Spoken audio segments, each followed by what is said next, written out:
Hi, David. Good morning. Yes, I'm here at the Riggs Library at Georgetown University, where IMF Managing Director Kristalina Georgieva just wrapped up her speech, talked to students. Thank you for having us here to take some further questions.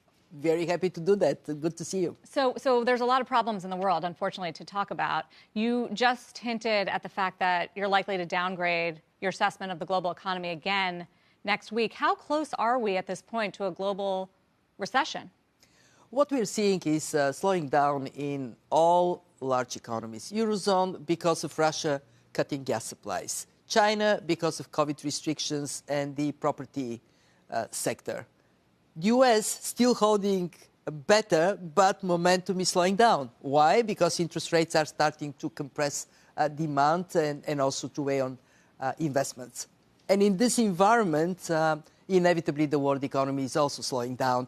We are calculating that for 1/3 of the world economy, this year and next year, there would be 2 consecutive quarters of negative growth.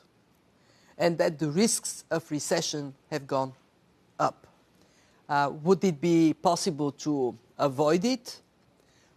Of course, if monetary and fiscal policy act appropriately, we might not see a global recession. But Sarah, even if there is no recession in some countries, for hundreds of millions of people, it would feel like that. Absolutely. You mentioned the U.S. If you're going to define recession by 2 negative quarters of GDP, then the U.S. is in one, isn't it? Well, the question is whether we are looking at a global recession.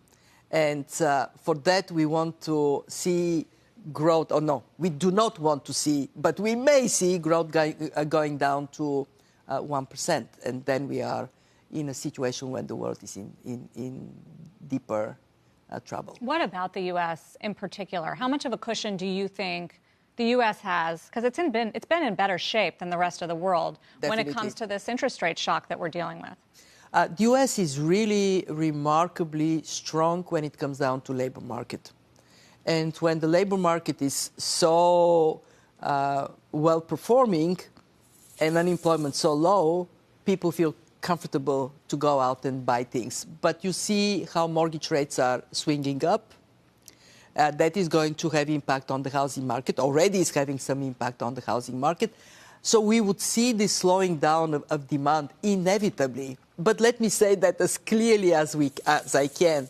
This is a price to pay to bring inflation down that is worth paying. Because if inflation is a runaway train, then the consequences for both growth and people dramatic. So the question is whether enough has been done.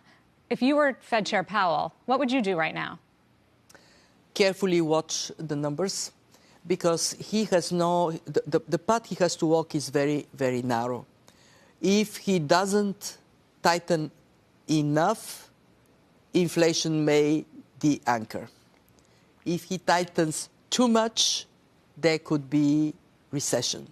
So Chair Powell is doing his best to watch the parameters in the economy to calibrate what he does. And I have trust that he would take the right, make the right call.